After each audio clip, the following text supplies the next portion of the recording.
Man's false allegations of infidelity against black wife lead to shocking reunion with her and triplets 5 years later.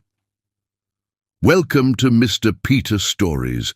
Get ready for another beautiful tale that will spark your imagination and warm your heart. Don't forget to subscribe to our channel and hit the notification bell so you never miss a magical story. Let's dive in. The Washington Business Summit transformed the city's Grand Meridian Hotel into a buzzing hive of corporate excellence. Crystal chandeliers cast a warm glow over the mahogany-paneled walls of the Grand Ballroom, where hundreds of the nation's most influential business leaders gathered for the annual conference. The air was thick with the scent of expensive perfumes and even more expensive ambitions. Bernard Ellison, at 35, commanded respect wherever he went. His presence was impossible to ignore. 6 feet tall with broad shoulders, always draped in impeccably tailored suits. Today's being a deep charcoal Tom Ford that probably cost more than most people's monthly salary. His features were sharp and distinguished. High cheekbones, a strong jaw dusted with carefully maintained stubble, and eyes the color of aged whiskey that seemed to look straight through people's pretenses. Time had been kind to him, sprinkling just enough silver at his temples to lend him an air of distinguished maturity without diminishing his youthful vigor. As CEO of Ellison Enterprises, one of the country's fastest-growing technology conglomerates, Bernard was used to being the center of attention. Yet today, as chief guest of the summit, he found himself unusually restless. He'd sat through countless presentations, each blending into the next, a parade of PowerPoint slides and rehearsed speeches that failed to capture his interest. Checking his Patek Philippe watch for what felt like the 100th time, he calculated how much longer he needed to maintain his polite facade.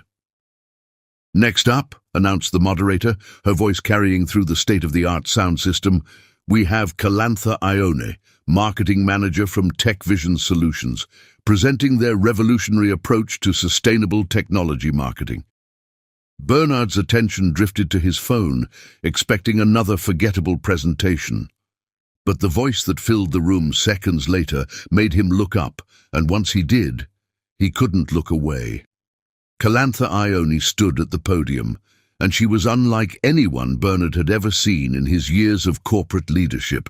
At 21, she was remarkably young for her position, but it was more than that. She commanded the stage with a presence that belied her age. Her dark skin glowed under the warm lights, smooth as polished mahogany, and her natural hair was styled in an elegant updo that spoke of both professionalism and cultural pride. She wore a tailored royal blue dress that hit just below her knees, its clean lines emphasizing her graceful figure without being provocative. But it wasn't just her appearance that caught Bernard's attention. It was her voice, rich and confident, carrying complex ideas with the ease of someone who truly understood their subject matter. Her hands moved with purpose as she spoke, painting pictures in the air of future possibilities. "In an age where technology evolves faster than consumer trust," she began, her words clear and measured, "we need to revolutionize not just what we sell, but how we connect with our audience. The future of sustainable technology lies not in overwhelming consumers with features, but in showing them how our innovations can seamlessly integrate into their lives while protecting the world they love." Bernard found himself leaning forward in his chair, something he hadn't done all day.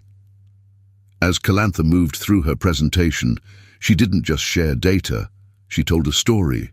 Her slides were minimal, serving only to enhance her narrative rather than carry it. She spoke of market trends with the insight of someone twice her age, yet brought fresh perspectives that made even Bernard, with all his experience, see things differently. We've found that 78% of consumers under 35 are willing to pay premium prices for technology that demonstrably reduces their carbon footprint, she continued, gesturing to a simple but effective graph. But here's what's fascinating. It's not the environmental impact alone that drives purchases. It's the intersection of personal benefit and global responsibility. When we market sustainable technology, we're not just selling products.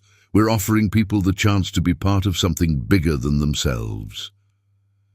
The usual shuffling and whispered conversations that plagued most presentations were notably absent. The room was caught in her spell, and Bernard realized he hadn't checked his phone or his watch once since she began speaking. He watched as she handled the Q&A session with grace and quick wit, never once faltering even when faced with challenging questions from industry veterans. As applause erupted at the conclusion of her presentation, Bernard found himself standing, something he rarely did at these events.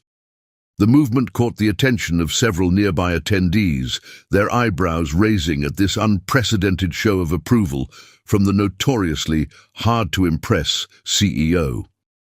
Without fully realizing what he was doing, Bernard made his way to the stage as Calantha was gathering her materials. She looked up as he approached, and he was struck by her eyes, deep brown with flecks of gold, intelligent and warm. "Exceptional presentation, Ms. Ione," he said, extending his hand. Her handshake was firm and professional, her hand small, but warm in his. "I'd like to discuss some of your ideas in more detail. Would you be available for a meeting tomorrow?" Calantha's smile was genuine but measured. "Thank you, Mr. Ellison.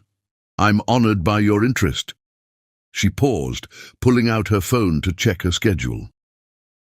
"I have a morning flight back to Chicago, but I could rearrange it if you think the meeting would be valuable." Bernard found himself admiring her poise. She wasn't jumping at his invitation like many would have, but considering it professionally. "I assure you, Ms. Ione, it would be very valuable. Ellison Enterprises is looking to revolutionize our approach to sustainable technology marketing, and your insights today were enlightening." A small group had gathered nearby, trying to appear casual, while obviously eavesdropping on this interaction between the CEO and the young presenter. Calantha seemed to notice but remained unfazed. "In that case, Mr. Ellison, I would be happy to meet. Shall we say 9 a.m. at your offices?" "Actually," Bernard heard himself say, "I know a quiet cafe near here, Magnolia and Vine. Much better for a genuine conversation than a corporate office. Would that suit you?" Something flickered in Calantha's eyes, surprise, perhaps curiosity. "That would be fine," she agreed, her professional smile warming slightly. "I appreciate the consideration for a more casual setting." As they exchanged contact information, Bernard felt an unfamiliar flutter in his chest. He'd conducted thousands of business meetings, but something told him tomorrow's would be different. There was an energy around Calantha Ione that intrigued him. A combination of youthful enthusiasm and old-soul wisdom that he found compelling. Later that evening, in his penthouse suite at the Four Seasons, Bernard found himself rewatching clips of Calantha's presentation that someone had posted on the summit's private network. He told himself it was professional interest, that he was simply preparing for tomorrow's meeting. But as he drifted off to sleep, it wasn't her market analysis or sustainability strategies that played in his mind. It was her smile, the graceful movement of her hands as she spoke, and the passionate light in her eyes when she talked about changing the world. What he didn't know then was that this day, this meeting, this moment of standing up and walking to the stage, it would change both their lives forever. In years to come, they would look back on this business summit as the beginning of something neither of them had been looking for, but both had desperately needed. The Washington Business Summit had seen countless presentations, deals, and professional connections made over the years. But on this day, it witnessed something rarer, the first chapter of a love story that would challenge conventions, break hearts, heal wounds, and ultimately prove that true love knows no bounds of age, race, or social status. As the night settled over Washington, two people lay awake in different hotels, thinking about a chance meeting that felt somehow significant. Bernard Ellison, the man who had everything, discovered he might have found something he never knew he was missing, and Calantha Ione, the rising star with dreams bigger than her years, felt the first tremors of a future she never could have predicted. Tomorrow would bring coffee and conversation, the first of many meetings that would gradually blur the lines between professional and personal. But for now, they existed in that magical space of possibility, where everything was potential and nothing was yet complicated by reality. The grand ballroom of the Meridian Hotel stood empty now, the lights dimmed, the chairs neatly arranged for tomorrow's sessions. But the air still hummed with the energy of what had transpired, a seemingly ordinary business presentation that had set in motion an extraordinary journey of love, loss, redemption, and the courage to believe in second chances. In the quiet of the night, as Washington's power players slept and dreamed of their next big deals, something more precious than any business venture was taking root, a connection that would prove stronger than pride, more valuable than any corporate merger, and more enduring than either of them could imagine. On this night, when everything began. Chapter 2. A Whirlwind Romance. The morning sun painted golden streaks across the polished wood tables of Magnolia and Vine, an elegant cafe tucked away in a historic Georgetown brownstone. Bernard arrived 15 minutes early, something he never did for business meetings. He chose a quiet corner table beneath a sprawling fiddle-leaf fig tree, its leaves casting delicate shadows on the cream-colored walls. The cafe's owner, Marie, approached with a knowing smile. She'd known Bernard for years. He often came here to escape the corporate world's constant demands. "Your usual, Mr. Ellison?" she asked, already knowing the answer. "Yes, but I'm expecting someone," he replied, straightening his steel blue tie for the third time since sitting down. He'd chosen his outfit with unusual care that morning, a light grey Tom Ford suit that softened his usually imposing presence. At precisely 9 a.m., the cafe's bell chimed. Calantha entered, wearing a cream silk blouse tucked into high-waisted burgundy pants, her natural hair arranged in elegant twists. She carried herself with that same quiet confidence from yesterday's presentation, but there was something softer about her in the morning light. Bernard stood as she approached, pulling out her chair. "Ms. Ione, thank you for joining me." "Please call me Calantha," she smiled, setting down her leather portfolio. "This is lovely," she added, looking around the cafe. "I wouldn't have expected to find such a hidden gem in Georgetown." Marie returned with Bernard's usual, a double espresso, and took Calantha's order. "Lavender honey latte, please, and do you have any pastries that aren't too sweet?" "Our orange rosemary scones just came out of the oven," Marie suggested. "Perfect." Calantha nodded, and Bernard noticed how she engaged with Marie, warm, genuine, treating her with the same respect she'd shown to the corporate executives yesterday. What was meant to be a business meeting quickly evolved into something else entirely. They began with marketing strategies and sustainable technology, but soon found themselves discussing everything from classical literature to jazz, their coffee growing cold as they lost themselves in conversation. "Wait!" Calantha laughed, her eyes sparkling. "You're telling me you've never read Toni Morrison?" Bernard shook his head, enjoying the way her face lit up with playful disapproval. "I'm more of a Hemingway man myself." "Oh, we need to fix that immediately," she declared, pulling out her phone and creating a reading list. "Start with Beloved. It'll change your life." Hours slipped by unnoticed. They ordered second cups of coffee, then lunch. Bernard found himself sharing stories he'd never told anyone, about growing up as the son of a demanding father, about the loneliness at the top of the corporate ladder. Calantha spoke of her childhood in Chicago's South Side, of a mother who worked 3 jobs to put her through college, of dreams bigger than anyone thought possible for a young black girl from her neighborhood. "I was the first in my family to go to college," she said, absently stirring her 3rd cup of coffee. "My mother, she used to get up at 4 a.m. to work at the diner, then did administrative work during the day and cleaned offices at night. She'd still help me with my homework between shifts." Bernard leaned forward, captivated by the mix of pride and determination in her voice. "She must be incredibly proud of you now." A shadow crossed Calantha's face. "She passed away during my senior year of college. Cancer. But she got to see me get my internship at Tech Vision. She always said she knew I'd make it." Without thinking, Bernard reached across the table and covered her hand with his. The touch sent an electric current through both of them. For a moment, neither moved, both acutely aware of this first point of contact between them. Calantha slowly withdrew her hand, but her eyes held his. "I should probably get going," she said softly. "I need to book a new flight back to Chicago." "Have dinner with me tonight," Bernard said, surprising himself with the urgency in his voice. "There's this amazing Ethiopian restaurant in Adams Morgan, unless you don't like Ethiopian food." A small smile played at her lips. "I love Ethiopian food, but Mr. Ellison—" "Bernard," he interrupted, "please." "Bernard," she corrected, "are you sure this is appropriate?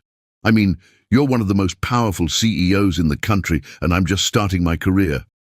"Right now," he said, "I'm just a man asking a brilliant woman to have dinner with him. Nothing more, nothing less."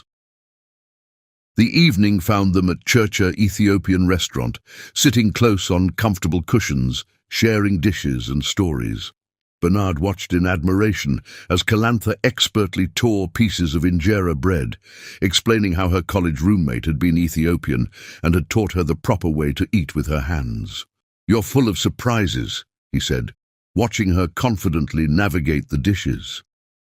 "Says the tech mogul who quotes Pablo Neruda," she countered, referring to their earlier conversation about poetry. Their dinner stretched into a walk through the city, neither wanting the evening to end. The Washington Monument stood illuminated against the night sky as they strolled along the National Mall. "Tell me something true," Calantha said suddenly, stopping to face him. "Something you've never told anyone else." Bernard was quiet for a moment, looking out over the reflecting pool. "I'm terrified of failing," he finally said. "Not in business. I know how to handle that. But at being real, being genuine. Everyone wants something from me, expects something from me. It's been so long since I felt like I could just be myself." Calantha studied him, her expression thoughtful. "And who is yourself, Bernard Ellison?" "I'm starting to remember," he said softly, looking at her. "Today, with you, I'm starting to remember." That night marked the beginning of what the media would later call a whirlwind romance. Though to Bernard and Calantha, it felt more like finally finding solid ground. Over the next few months, they created their own rhythm. Bernard flew to Chicago every weekend, discovering the city through Calantha's eyes. Small jazz clubs in Bronzeville, hidden bookstores in Hyde Park, the best deep-dish pizza places that tourists never found. Calantha introduced him to her world, to soul food Sundays with her aunts, to poetry slams in dimly lit venues, to the reality of being young and black in America. Bernard's eyes were opened to experiences and perspectives he'd never considered, and he found himself falling not just for Calantha, but for the richness of her culture and community. In return, Bernard showed Calantha the world, weekend trips to Paris for art exhibitions, impromptu flights to New York for Broadway shows, quiet retreats to his cabin in the Berkshires where they spent hours reading to each other by the fireplace. Their differences in age and background became their strength. Calantha's youth and idealism balanced Bernard's experience and pragmatism. Her authenticity helped him shed the corporate armor he'd worn for so long, while his stability gave her the freedom to dream even bigger. But it wasn't all smooth sailing. They faced raised eyebrows and whispered comments about their age difference, their racial difference, their different social backgrounds. Some of Bernard's board members made thinly veiled suggestions about appropriate relationships. Calantha's friends worried she was being naive, falling for a man who could easily replace her with someone more suitable for his social circle. The turning point came 6 months into their relationship at a charity gala in New York. Bernard had been distant all evening, and Calantha finally cornered him on a deserted balcony. "Talk to me," she demanded. "What's wrong?" Bernard ran a hand through his hair, a rare gesture of uncertainty. "I overheard some comments tonight about us, about you, the things they were saying." "And since when does Bernard Ellison care what others think?" she challenged, stepping closer to him. "I care what they think about you," he said fiercely.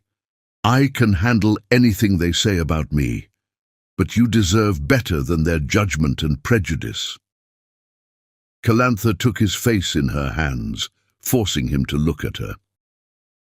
"I don't need you to protect me from their words. I've dealt with prejudice my whole life. What I need is for you to stand beside me, to face it together. Can you do that?" In response, Bernard pulled her close and kissed her deeply, not caring who might see. When they broke apart, he reached into his pocket and pulled out a small blue box. "I've been carrying this around for weeks," he admitted, "trying to find the perfect moment, the perfect words, but maybe there are no perfect moments, just perfect truths. And the truth is, Calantha Ione, you make me better, you make me braver, you make me real. Will you marry me?" The ring was stunning but understated, a vintage Art Deco piece with a center diamond surrounded by sapphires. But more stunning was the look in Calantha's eyes as tears spilled down her cheeks. "Yes," she whispered, 1,000 times yes. Their engagement made headlines across the country. Tech mogul to wed rising star, and modern fairy tale, love crosses age and race barriers. But Bernard and Calantha barely noticed the media frenzy. They were too busy planning their future, designing a life that would combine both their worlds. They decided to split their time between Chicago and Washington, maintaining their connections to both communities. Bernard began investing in tech education programs in underserved communities, while Calantha continued her meteoric rise in the marketing world, now working independently as a consultant. Their wedding plans reflected their shared vision, an intimate ceremony that honored both their backgrounds, followed by a reception that brought together corporate executives and community activists, jazz musicians and tech entrepreneurs, creating bridges between worlds that rarely intersected. As spring turned to summer and summer to fall, Bernard and Calantha built their life together, proving that love could indeed transcend all boundaries. Their story became a symbol of hope for others who dared to love across society's dividing lines. Little did they know that their greatest challenges and their greatest triumphs still lay ahead. But for now, in this chapter of their story, love was enough, more than enough. It was everything. Chapter 3. 3 years of bliss. The autumn wedding of Bernard Ellison and Calantha Ione was nothing short of magical. Held in the sprawling gardens of a historic estate outside Washington, D.C., it merged their two worlds seamlessly. The ceremony took place at sunset, with hundreds of lanterns illuminating the pathways and trees. Calantha wore a custom Vera Wang gown, its modern silhouette complemented by traditional African beadwork that honored her heritage. Bernard, seeing her walk down the aisle to the sounds of a string quartet playing Nina Simone's "Feeling Good," had tears in his eyes, a sight that made headlines in itself, as the famously composed CEO showed his emotional side. Their vows, written by themselves, spoke of bridges built and barriers broken, of love that dared to defy expectations.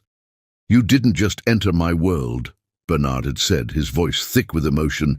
You expanded it. You showed me colors I'd never seen, taught me songs I'd never heard, and gave me the courage to be vulnerable. Calantha's vows, equally moving, spoke of finding home in unexpected places. You didn't try to change me to fit your world, she'd said. Instead, you helped me build our own. The reception that followed was a celebration of their unique union. Soul food stations sat alongside gourmet French cuisine. A jazz quartet played, followed by a classical ensemble, and later a DJ had everyone, from corporate executives to Calantha's college friends, dancing together.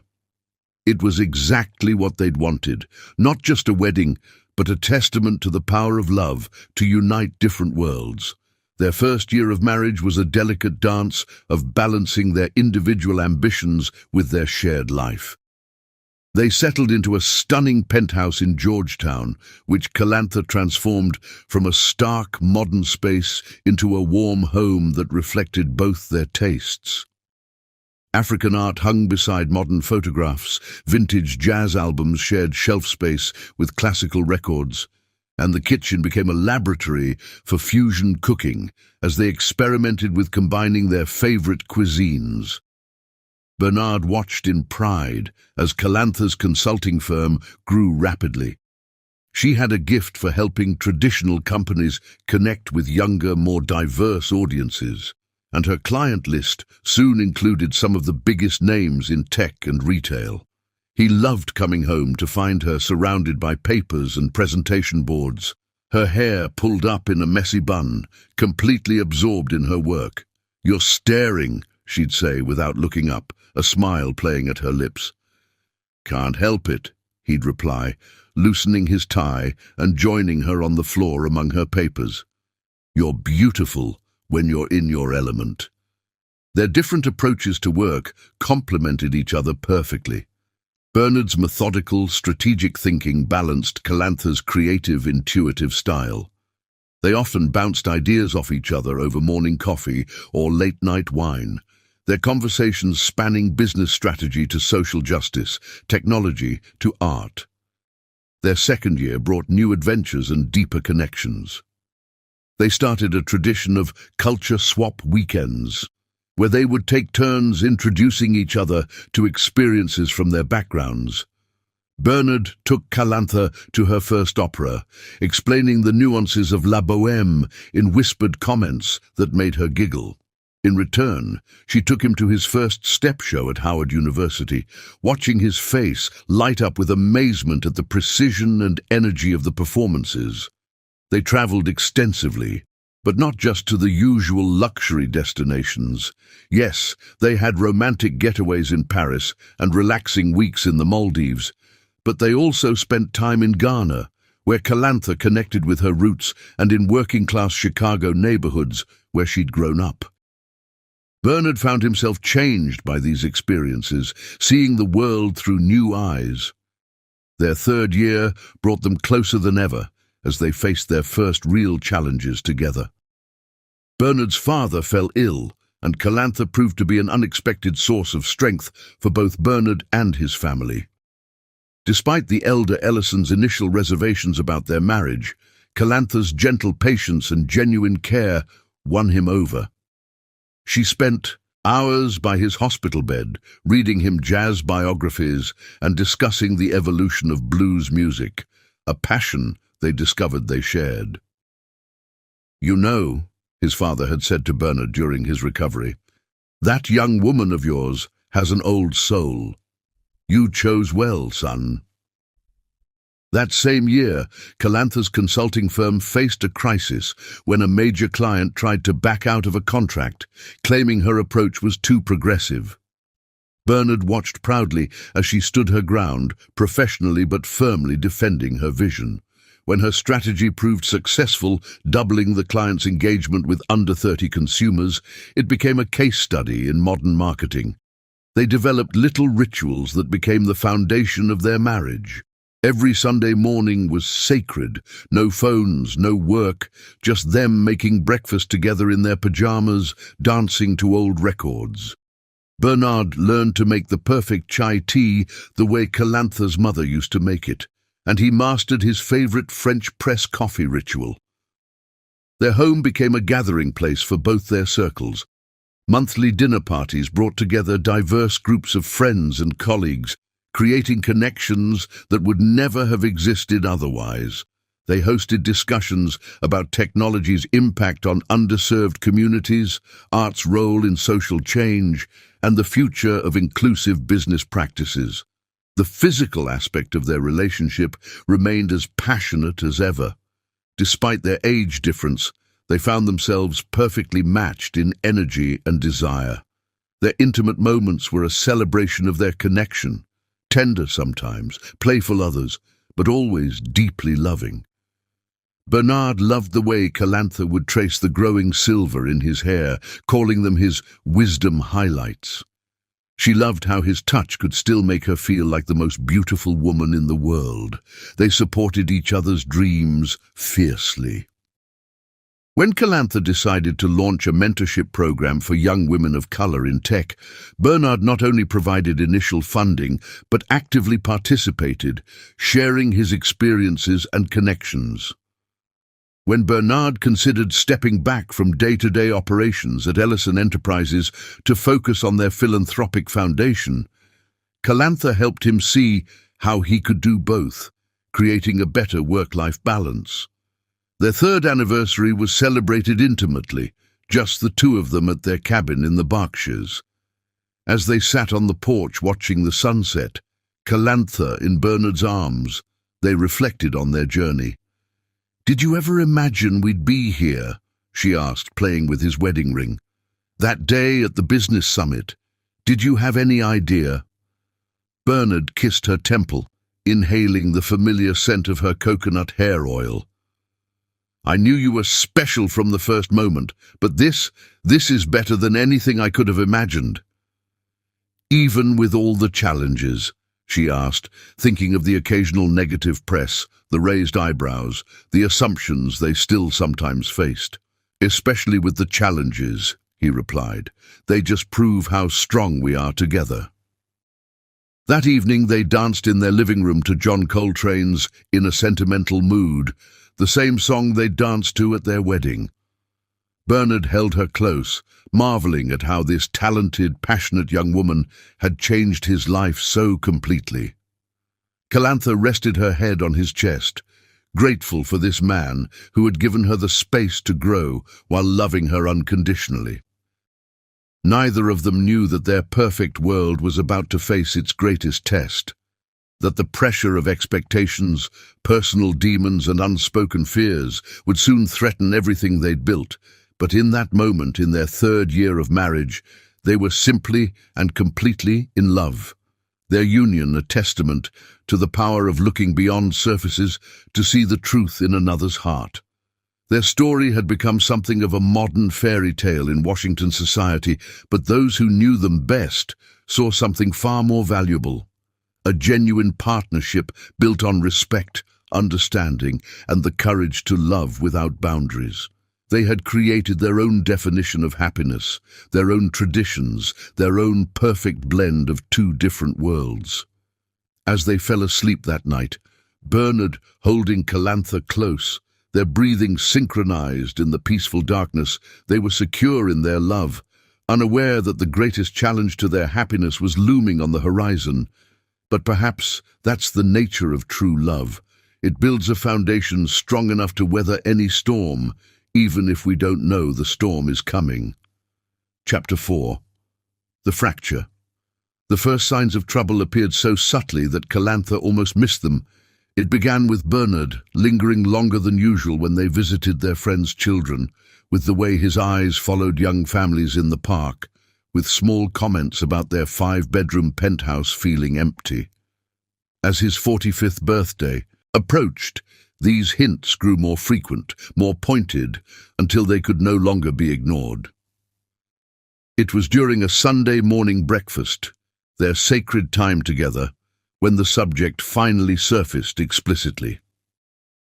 Bernard was reading the business section of the newspaper while Calantha prepared their French toast, Ella Fitzgerald playing softly in the background. Richardson's wife just had their second child, Bernard mentioned, his tone carefully casual. A boy this time. Calantha's hand stilled over the cinnamon shaker. Thomas Richardson was one of Bernard's board members, a man close to his age who had married a woman in her early 30s. She'd heard the whispers comparing her situation to Mrs. Richardson's, the expectations that naturally followed. "That's wonderful," she replied, keeping her voice light. "We should send them something." Bernard folded the newspaper, his movements deliberate. "Calantha," he said softly, "we need to talk about this." She turned to face him, noting the tension in his shoulders, the slight furrow between his brows that appeared when he was struggling with something difficult. "About the Richardsons' baby. About our baby. About when we're going to start our family." The words hung in the air between them, heavy with expectation. Calantha moved to sit across from him at their breakfast bar, the French toast forgotten. "I thought we agreed to wait until my consulting firm was more established." "It's been 3 years," Bernard said, reaching for her hand. "Your firm is thriving. You've achieved so much. Don't you think it's time?" Calantha withdrew her hand slowly, a gesture that didn't go unnoticed. "I'm only 24, Bernard. My career's just taking off. Having a baby now would—" "Would what?" he interrupted, an edge creeping into his voice. "Hold you back? Is that what you think motherhood does?"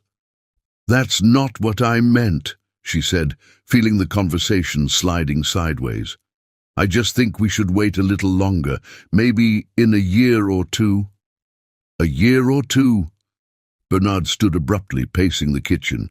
"Calantha, I'm 45. By the time our child graduates high school, I'll be in my 60s. I don't want to be an old father. I want to be able to play with my children, to have the energy to really be there for them." "And you will," she assured him, trying to bridge the growing distance between them. "You're in better shape than most 30-year-olds I know." But Bernard wasn't listening.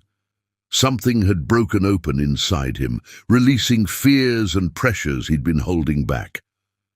"The board has been asking questions about succession planning. The Ellison name has been on that company for 3 generations. We need an heir." Calantha felt as if she'd been slapped. "An heir? Is that what this is about? Continuing the Ellison dynasty?" "Of course not," he said quickly, but something in his eyes told her there was truth to her words. "It's about family, our family." The weeks that followed were tense, with unspoken words and growing pressure. Bernard began leaving fertility clinic brochures on her desk. Their friends, seemingly cued to the tension, started sharing their own parenthood stories whenever the couple visited. Even their housekeeper, Maria, took to sighing wistfully about how wonderful it would be to hear children's laughter in the penthouse. Calantha felt increasingly cornered. Her own desires and fears about motherhood became tangled with resistance to being pushed into something she wasn't ready for. She threw herself into work, taking on more clients, staying later at the office. Bernard responded by becoming more persistent, more demanding. The breaking point came after a dinner party at their home. They'd hosted several couples, including the Richardsons, who'd brought their new baby. Throughout the evening, Bernard had been watching Calantha with the infant, his expression a mixture of longing and frustration. After their guests left, as they were cleaning up, he said, "You're so natural with children. Why are you fighting this?"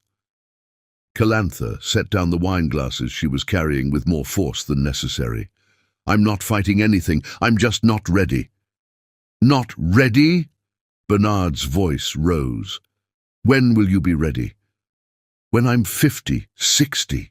This isn't just about you anymore, Calantha. This is about our future, about my legacy." "Your legacy," she interrupted, anger finally breaking through her careful control. "Is that all I am to you, a vessel for the next generation of Ellisons?" "Don't be ridiculous," he snapped. "You know that's not what I meant." Do I? She turned to face him fully. Because lately, it seems like all you care about is getting an heir. What about my dreams, my goals? Or do those not matter anymore now that you've decided it's time for me to become a mother? Your goals? Bernard laughed bitterly. I've supported every one of your goals. I've given you everything you could want. Is it so much to ask that you give me this one thing? The words hung between them like poison. Calantha felt tears burning in her eyes, but refused to let them fall. Give you this one thing, as if carrying and raising a child is just some simple favor? As if my body and my life are yours to demand? That's not what I made an appointment. She cut him off, her voice quiet but firm. At the fertility clinic, for both of us. Standard testing, they said, to make sure everything's okay before we start trying. Bernard's face darkened. Testing? You think I need testing? It's standard procedure. The doctor said, I don't need any damn tests, he roared, slamming his hand on the counter. There's nothing wrong with me. If you're not ready, just say it. Don't try to make this about my fertility. Calantha stepped back, shocked by his vehemence. In 3 years of marriage, she'd never seen him lose control like this. Bernard, please, I'm just trying to be thorough, to make sure when we start trying, there is no when anymore, is there? He ran his hands through his hair, his frustration palpable. You're just stalling, using these tests as another excuse to delay. Well, I'm done waiting. I need to know, do you ever want children with me, Calantha? Or have you been lying this whole time? The accusation struck deep. How dare you, she whispered. How dare you question my honesty? I've never lied to you, not once. I want children someday, yes, but I want them when we're both ready, when we've been checked out medically, when it's too late for me, he interrupted. When I'm too old to be the father I want to be? Is that your plan? There is no plan, she shouted, finally losing her composure. There's just me, trying to make the biggest decision of my life, while you pressure me and manipulate me and make me feel like I'm nothing but a disappointment. Bernard recoiled, as if she'd struck him. For a long moment, they stared at each other across the kitchen island, the distance between them seeming to grow with each passing second. I think, he said finally, his voice cold and controlled, that you should stay in the guest room tonight. I think, she replied, gathering her strength, that I should stay with my aunt for a few days. We both need some space to think. He didn't try to stop her as she packed a bag, didn't speak as she called for a car, didn't move from his spot in the kitchen as she walked toward the door. Only when her hand was on the doorknob did he speak. If you walk out that door, he said, his voice rough with emotion, don't bother coming back. Calantha felt her heart shatter, but her voice remained steady. If that's how easily you can throw away 3 years of marriage, then maybe I shouldn't. The door closed behind her with a quiet click that echoed like a gunshot in the sudden silence. As her car pulled away from their building, she finally let the tears fall, her wedding ring catching the streetlights as she twisted it on her finger. Neither of them slept that night. Bernard paced their penthouse like a caged animal, alternating between rage and regret. Calantha lay in her aunt's guest room, staring at the ceiling, wondering how their perfect love story had unraveled so quickly. What they didn't know, couldn't know, was that this fracture would lead them down paths they never expected, to pain they never imagined, but ultimately to truths they never would have discovered any other way. Their love story wasn't ending, it was merely entering its most difficult chapter. The night. Everything shattered. The tension in the Ellison mansion had been simmering for weeks, but on that fateful night, it finally reached a breaking point. Bernard's booming voice, usually calm and measured, now filled every corner of the expansive house, reverberating against the marble floors and high ceilings. Do you think I'm barren? His words, sharp and searing, cut through the air like a blade. Calantha stood frozen in the open concept kitchen, her slender frame dwarfed by the sheer grandeur of the room. She clutched a small card in her hand, the doctor's card, the simple white rectangle trembling between her fingers like a fragile piece of paper in a storm.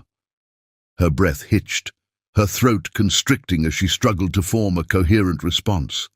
"Bernard," she whispered, her voice barely audible over the roaring silence that followed his accusation. "I just want us both to be checked, my love." Her words, though soft and earnest, were met with a glare so intense it made her step back.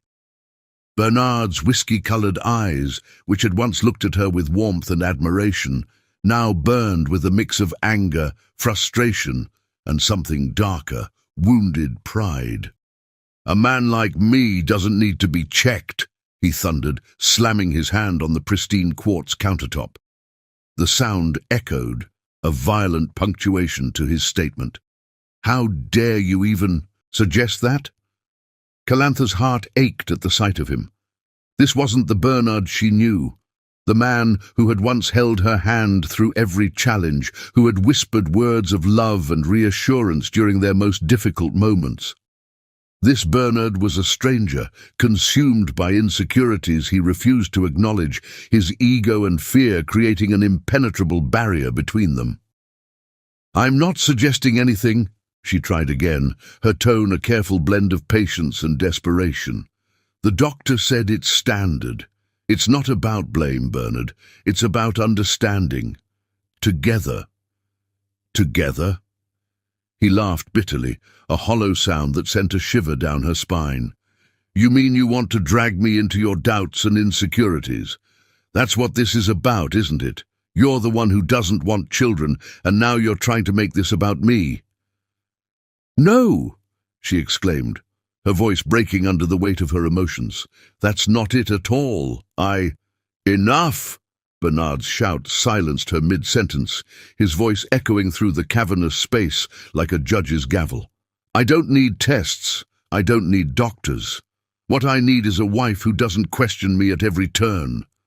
Tears welled in Calantha's eyes, but she refused to let them fall. Not here. Not now. She straightened her shoulders, summoning the last remnants of her strength. "I am your wife," she said quietly, her voice trembling yet firm. "But I can't be the woman you need if we don't face this together. Please, Bernard, don't let your pride—" "My pride?" he interrupted, his voice dripping with incredulity. "You think this is about pride? You think I'm some shallow, egotistical man who can't handle the truth?" His words hung heavy in the air, their venom palpable. Calantha opened her mouth to respond, but before she could, Bernard's face twisted in anger. "Get out!" he roared, his voice cracking with the force of his command. "I don't want to see your face again!" Calantha staggered back, as if physically struck by the force of his words. Her heart pounded painfully in her chest, each beat echoing like a drum in her ears. For a moment, she could only stare at him, her vision blurred by unshed tears. This was the man she had built a life with, the man she had trusted with her dreams, her vulnerabilities, her love, and now he was throwing it all away in a fit of rage. "Bernard," she pleaded, her voice barely above a whisper, "don't do this, please." But her words fell on deaf ears.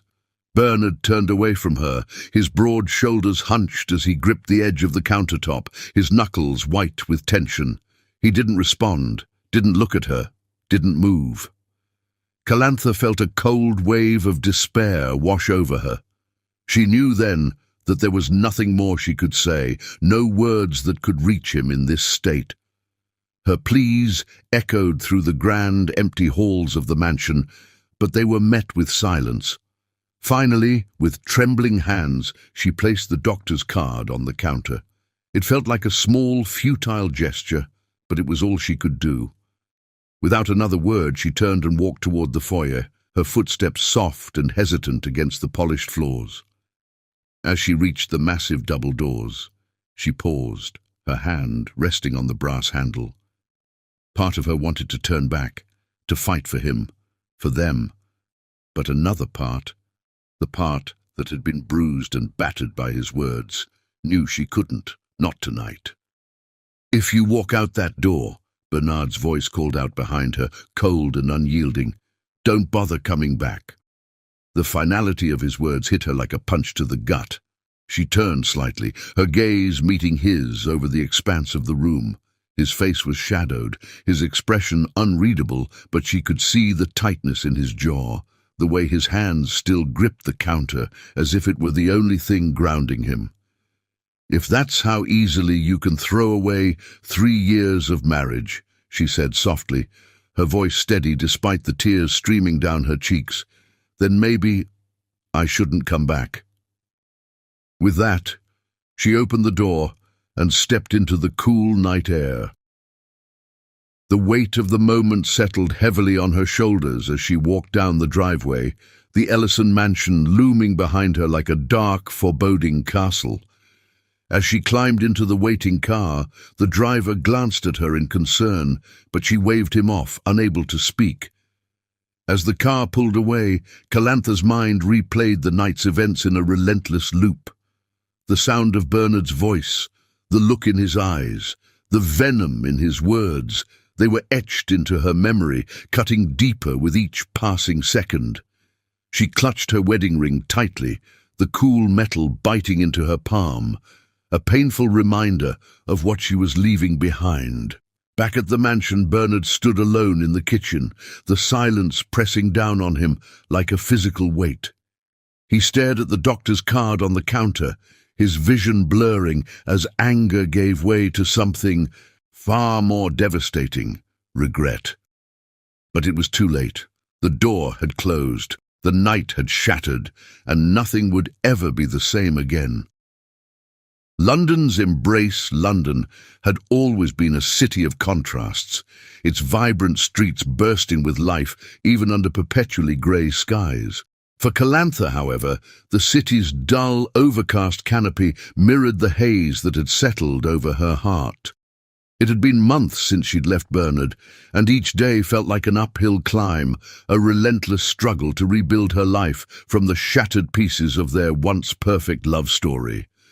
Her small flat in Bloomsbury, with its narrow rooms and creaky floorboards, was a stark contrast to the sprawling luxury of the Ellison mansion.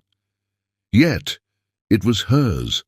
The little space, with its second-hand furniture and hastily hung curtains, carried a warmth she desperately needed.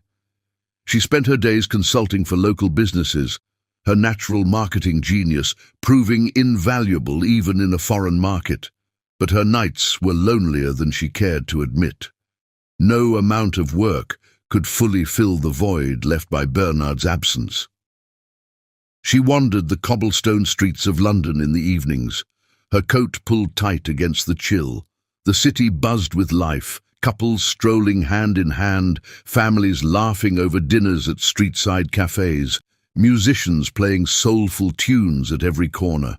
Calantha would pause occasionally to watch, her heart aching with a mixture of longing and hope. She told herself that this too would pass, that one day the ache would fade. And then the call came. It was a crisp autumn morning when her phone buzzed on the kitchen counter. The name on the screen made her pause. Celine Thompson, her best friend, her rock, the one who had stood by her side through every trial, every triumph. The voice on the other end, however, wasn't Celine's. "Ms. Ione," a sombre voice said, "this is Dr. Patel from St. Mary's Hospital.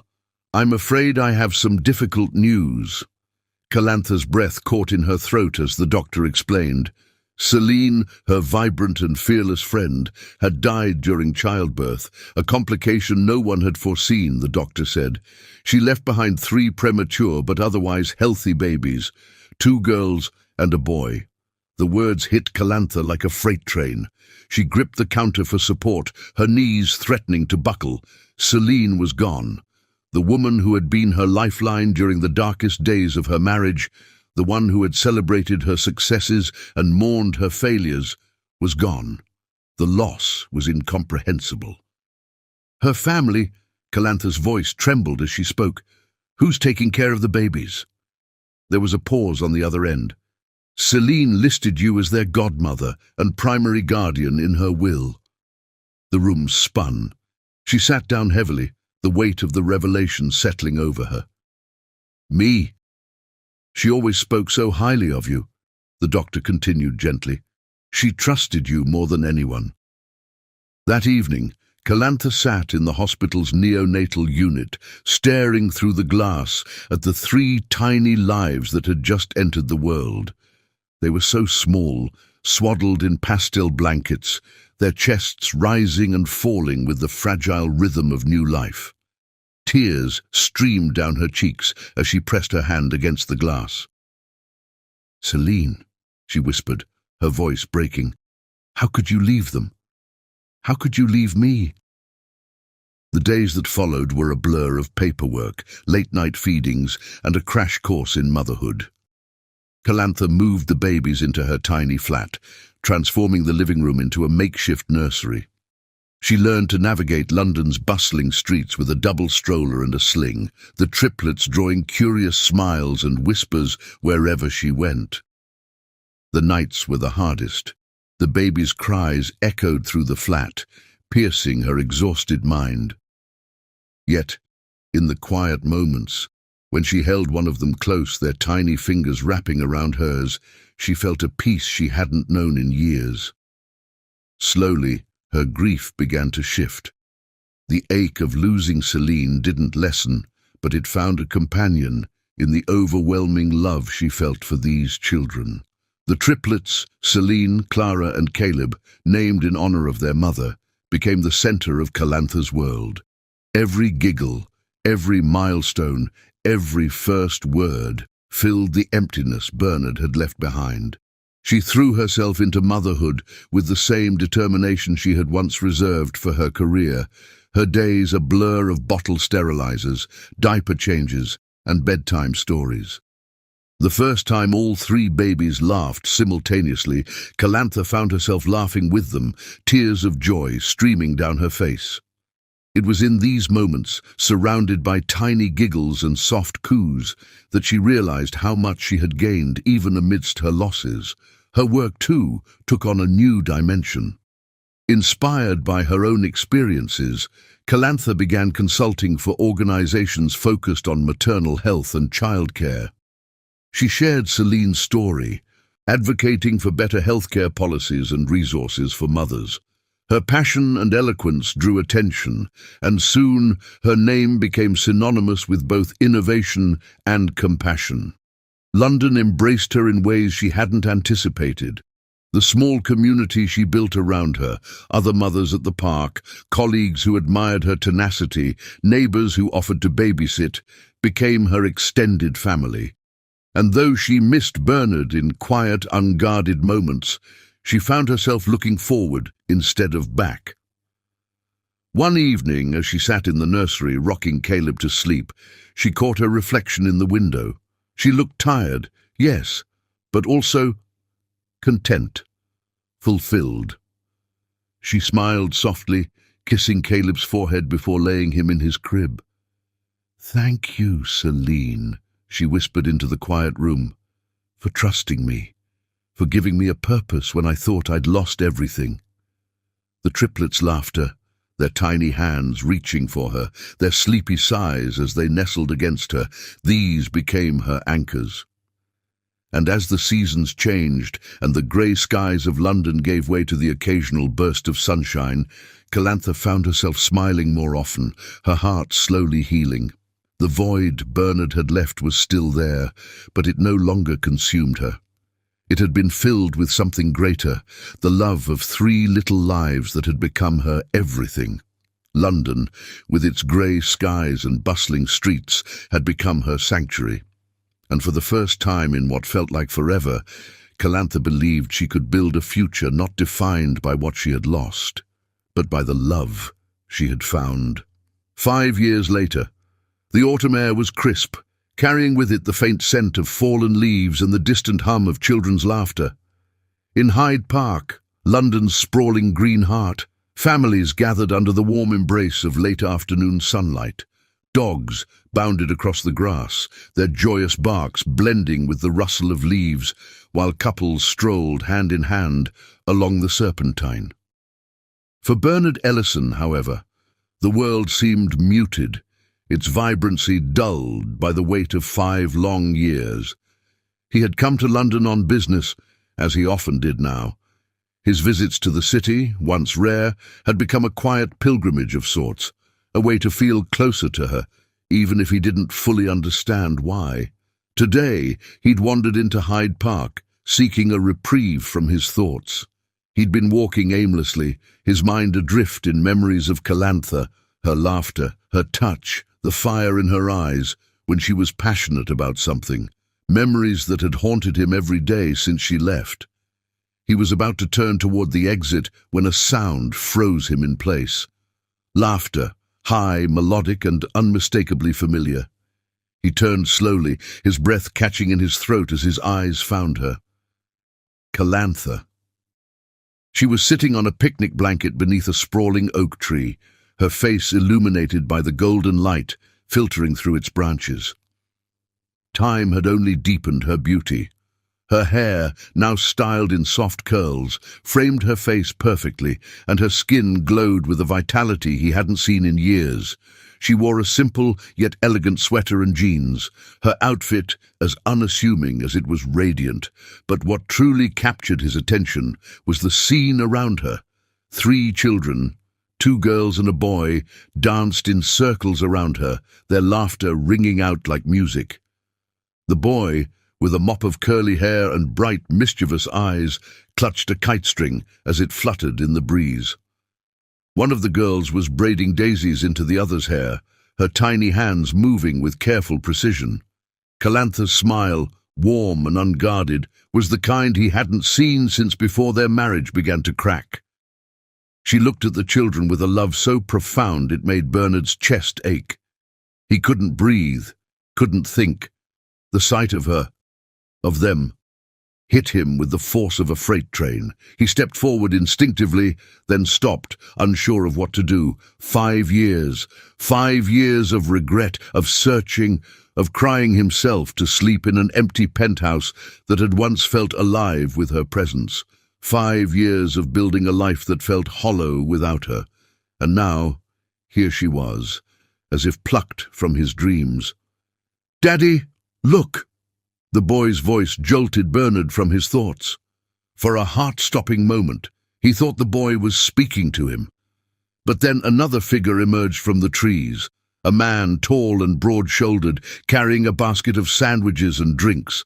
The boy ran to him, and the man ruffled his hair affectionately, laughing as the girls joined in, clamoring for attention. Bernard watched, rooted to the spot, as the man leaned down to kiss Calantha on the cheek. The world tilted. Bernard felt as though the ground beneath him had given way. He gripped the iron railing of the path, his knuckles white, as a single thought pounded in his mind. She's moved on. His heart twisted painfully, but he couldn't tear his eyes away. He told himself he should leave, that he had no right to intrude on her life, and yet he stayed, watching, waiting, hoping. As if sensing his presence, Calantha's eyes lifted, scanning the park until they locked onto his. Her smile faltered, her eyes widened. For a brief moment, neither of them moved. The children's laughter and the murmur of the park seemed to fade into nothingness as they stared at each other, 1,000 emotions passing between them in silence. Bernard took a hesitant step forward, his heart hammering in his chest. He opened his mouth to speak, but the words wouldn't come. Instead, he simply stood there, vulnerable in a way he hadn't been in years, his gaze pleading for something he couldn't articulate. Calantha's expression shifted. Surprise gave way to something softer, more complicated. She rose slowly, brushing off her jeans.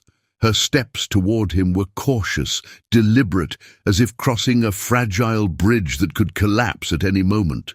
"Bernard," she said softly when they were close enough to speak. The sound of his name on her lips was both a balm and a wound. Calantha. His voice was rough, laden with years of unsaid words. He searched her face, desperate to find some trace of the love they once shared. It's been a long time.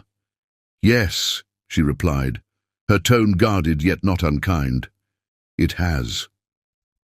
They stood in silence for a moment, the weight of their shared history pressing down on them. Bernard's gaze flickered to the children, who were now playing with the man near the tree. His stomach churned with jealousy and grief. There. Yours? He asked, his voice barely above a whisper. Calantha hesitated, then nodded. Celine, Clara and Caleb, they're my late best friend's children. I adopted them after she passed. Relief flooded him, followed quickly by shame at his assumption. I didn't know, he said, his voice thick with emotion. I'm so sorry, Calantha, for your loss. Thank you, she replied, her eyes softening. They've been my world ever since. And him?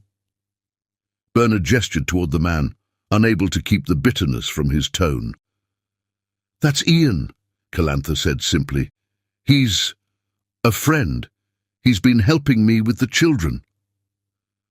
Bernard's heart leapt at her words, though he tried to hide it.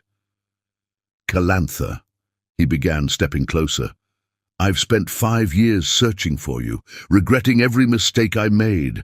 I know I don't deserve your forgiveness, but stop. Her voice, though gentle, carried a firmness that silenced him. She looked at him with a mixture of sadness and resolve. Bernard, I don't know if we can go back to what we were. Too much has happened. I've built a life here. I don't want to go back, he said quickly. I want to move forward. With you. With them. He gestured toward the children. I'll do whatever it takes to prove I've changed, to show you that I can be the man you deserve. Calantha's gaze softened further, her eyes glistening with unshed tears. It's not that simple. I know, he said, his voice breaking, but please, give me a chance. Let me show you. Before she could respond, one of the girls ran up, her daisy crown slightly askew. Mama, who's that? She asked, looking up at Bernard with wide, curious eyes. Calantha knelt to fix the crown, her movements slow and deliberate.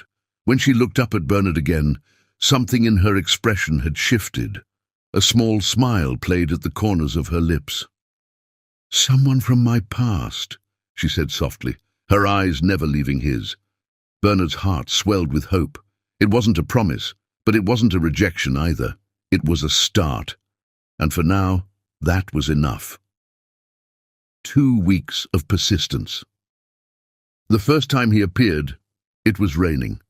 A soft drizzle blanketed London's streets, leaving the city damp and glistening under grey skies. Calantha, exiting her office after a long day of meetings, nearly collided with him.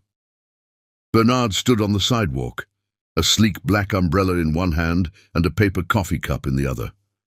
The rain blurred the sharp edges of his tailored coat and softened the storm in his whiskey-coloured eyes. I thought you might need this, he said quietly, holding out the cup. Calantha stopped in her tracks. Her heart leapt in a way that infuriated her. She looked at him, taking in the lines on his face that seemed deeper than before, the faint shadow of silver creeping further into his temples. He was older now, but the sight of him was no less arresting. I don't drink that anymore, she said coolly, stepping past him into the waiting cab without sparing him a second glance. But Bernard wasn't deterred. The next day he was there again. This time he stood outside the small cafe where she usually stopped for a mid-morning break. He had no coffee this time, just a single daisy in hand, the petals faintly damp with dew. It reminded me of you, he said as she passed. She didn't stop, but out of the corner of her eye she saw him place the flower on the table where she usually sat. When she returned, an hour later, the flower was still there, its simple beauty an unspoken testament to his persistence. By the end of the first week, Bernard had stationed himself like a quiet sentinel at the periphery of her life. He seemed to know her routines, her favorite haunts, the places she frequented when she needed solitude or inspiration. She found him waiting outside her children's school one afternoon, though he kept his distance, not daring to approach as she gathered the triplets into her arms. Another time, she spotted him browsing the shelves of her favorite bookstore, holding a stack of novels by Zadie Smith and Toni Morrison. "What are you doing here, Bernard?" she asked, her tone sharp, despite the flutter in her chest. "I thought you might like these," he said, his voice soft. He handed her the books, and though she didn't take them, she didn't leave either. For a moment they stood there, the air between them charged with words unsaid. Then, with a sigh, she turned and walked away, her steps heavy with the weight of conflicted emotions. By the second week, his persistence had taken on a rhythm. Mornings brought flowers or notes left in places she couldn't ignore, the steps outside her office, the bench where she sat during her lunch breaks, the window ledge of her favorite cafe. Each note was a piece of his heart laid bare. "I was wrong. Our home is empty without you. You taught me what love is, and I forgot how to show it. I miss your laugh. I miss you." Evenings brought small gestures that tugged at her resolve. He once appeared outside her building holding a stack of containers filled with her favorite Ghanaian dishes, which he must have painstakingly researched to prepare himself. She didn't open the door, but when she peeked through the curtains, she saw him carefully placing the containers on the steps before walking away.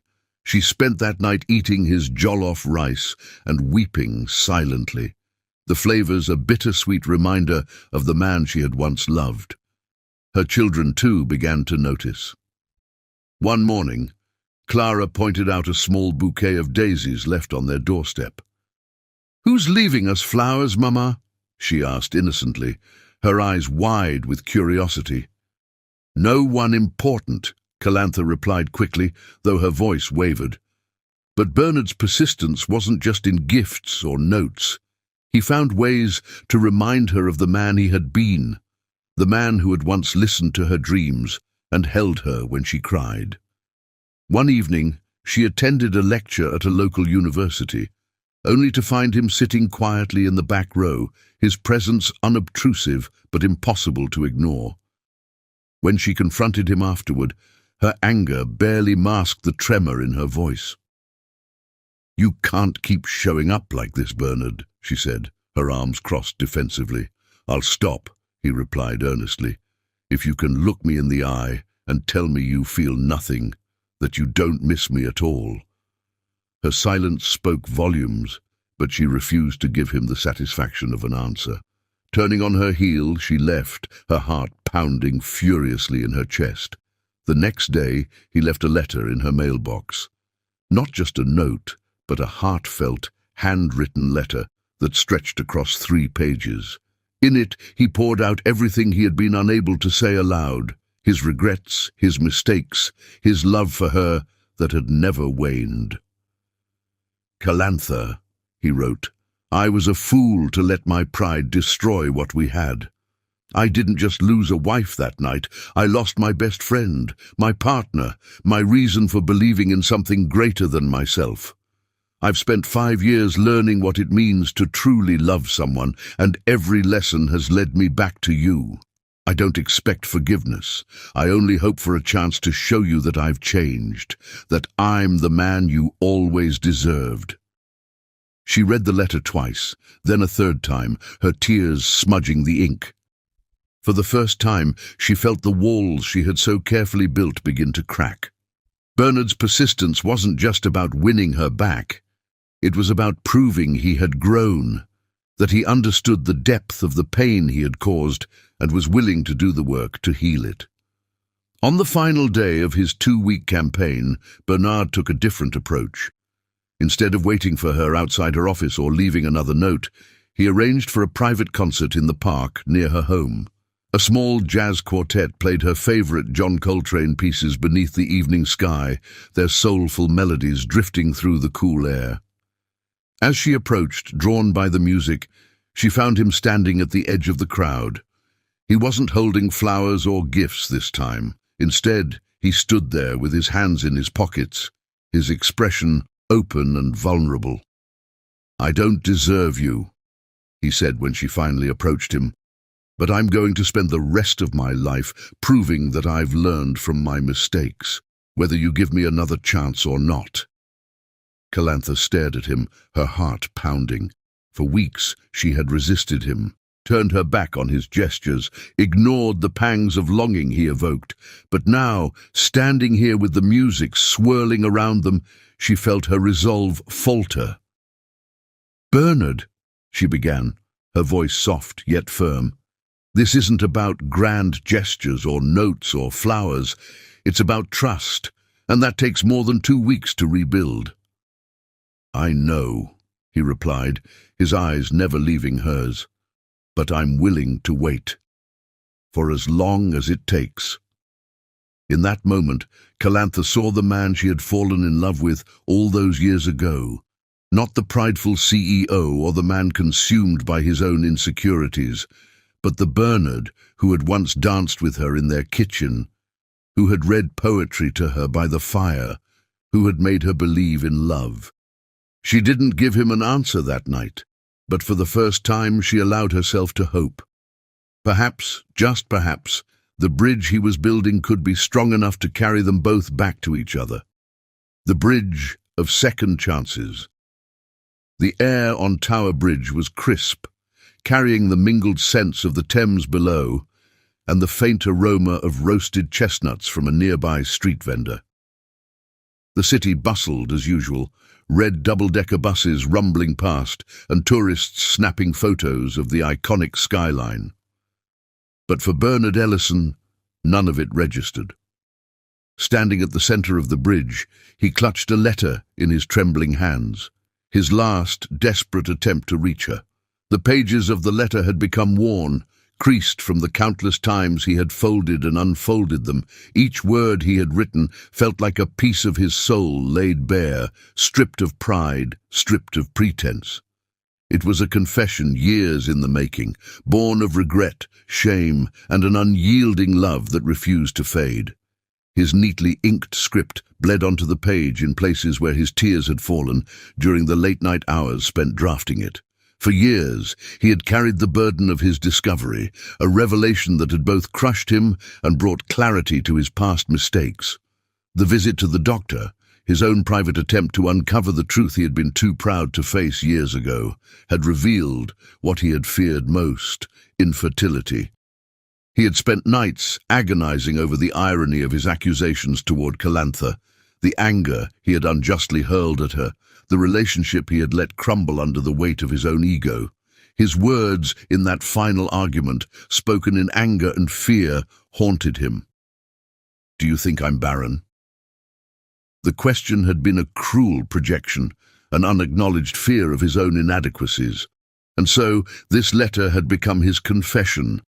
It was his attempt to give her the truth, to show her that he had grown, that he had faced his flaws and found the courage to own them.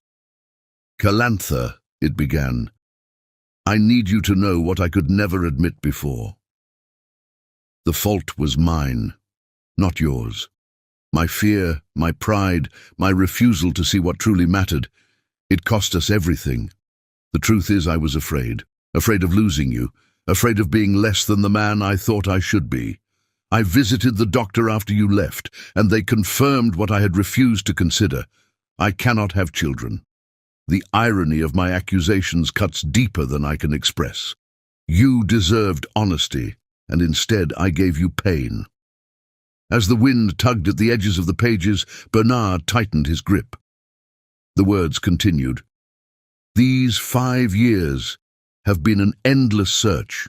For you, for meaning, for forgiveness. I found none of it without you. I have spent every moment wishing I could turn back time, but I know that's impossible. All I can do is ask for one thing, a chance to be better, A chance to build a life with you, whatever that may look like. You are my family, Calantha, you always were.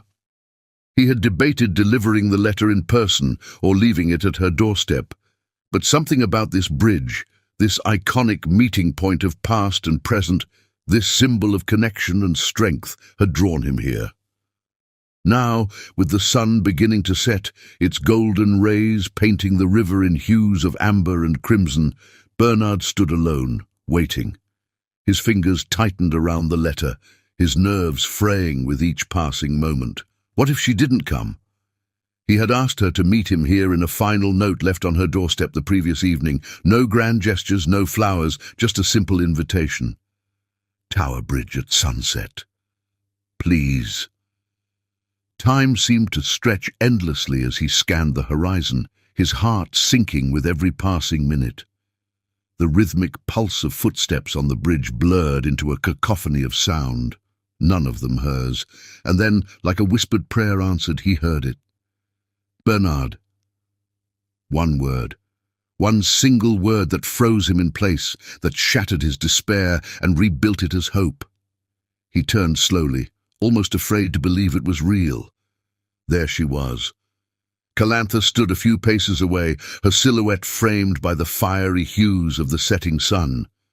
She looked radiant, her natural curls catching the light like a halo, her eyes reflecting the deep, warm hues of the dusk. She wore a simple trench coat, her hands tucked into the pockets as if to guard against the evening chill, but her gaze was unguarded, open and searching. Calantha, he breathed, his voice trembling with emotion. He stepped toward her, holding the letter out like an offering. I wrote this for you. It's everything I should have said years ago. Everything I've wanted to say since. She didn't take the letter right away. Instead, she looked at him, really looked at him, as though she were trying to read his soul. The silence stretched between them, heavy with unspoken words. I don't need the letter, she said softly, finally breaking the quiet. Just tell me, Bernard. Tell me why you're here. He swallowed hard, his chest tight with the weight of everything he wanted to say. I'm here because I can't live without you, he said, his voice raw. Because I was a fool to let you go. Because these 5 years have been the loneliest of my life. I see you with those children, and I see everything I've ever wanted. A family, a home, a purpose. I know I don't deserve it, but I... Stop, she interrupted, holding up a hand. Her eyes were glistening, though her expression remained steady. Do you even understand what you're asking, Bernard? You left me broken. I had to rebuild my life from the ground up. I had to find strength I didn't know I had, for myself and for those children. And now you want to walk back into my life as if... No, he cut in, his tone firm but pleading. Not as if nothing happened. I know what I did, Calantha. I know the pain I caused. And I'm not asking you to forget. I'm asking you to let me help carry the weight. To let me be the man you need, even if it takes the rest of my life to prove I can be. Her lips parted as if to respond, but she hesitated, her gaze dropping to the letter in his hand. Slowly, she reached for it, her fingers brushing against his. She unfolded the pages carefully, her eyes scanning the words in the golden light. When she looked up again, her expression had softened, though her tears now flowed freely. Bernard, she whispered, her voice breaking, I don't know if I can trust you again, but I want to try. It was all he needed, a chance, a sliver of hope. He stepped closer, his heart pounding as he reached for her hand. Then let's start with this, he said softly, one step at a time, together. As the sun dipped below the horizon, casting the city in shades of deep purple and gold, they stood on the bridge, their hands intertwined. It was a fragile beginning, but it was a beginning nonetheless, a bridge of second chances, built on love, regret, and the courage to try again. Love's return. The whispers began months before the invitations were sent. Bernard Ellison, the titan of industry who had vanished from Washington's social scene for years, was remarrying. And not just anyone, he was remarrying her. Calantha Ione, now a celebrated figure in her own right, whose story of resilience and motherhood had become a quiet inspiration to many. Together, their reunion was not just a rekindling of romance, but a triumph of love over pride, patience over anger, and hope over despair. This time their wedding was different.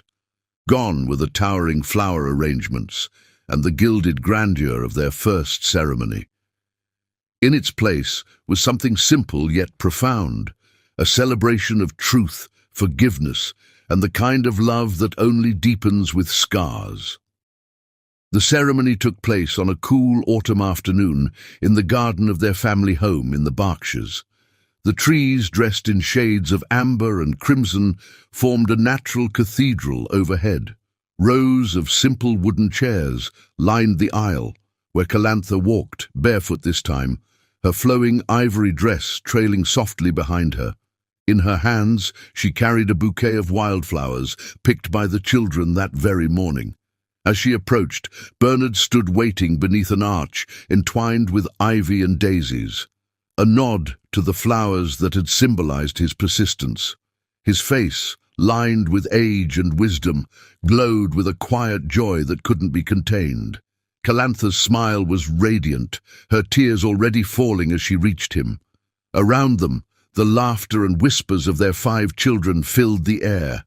Celine, Clara, and Caleb, now 10, served as flower girls and ring-bearer, their infectious energy bringing warmth to the cool day.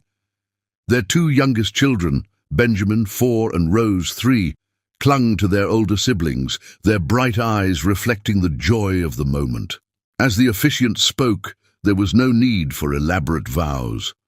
Bernard and Calantha had already made the promises that mattered most in the quiet moments of their reunion, in the hard conversations that followed, and in the days spent rebuilding trust, one gesture at a time. "I don't just love you," Bernard said, his voice steady but filled with emotion.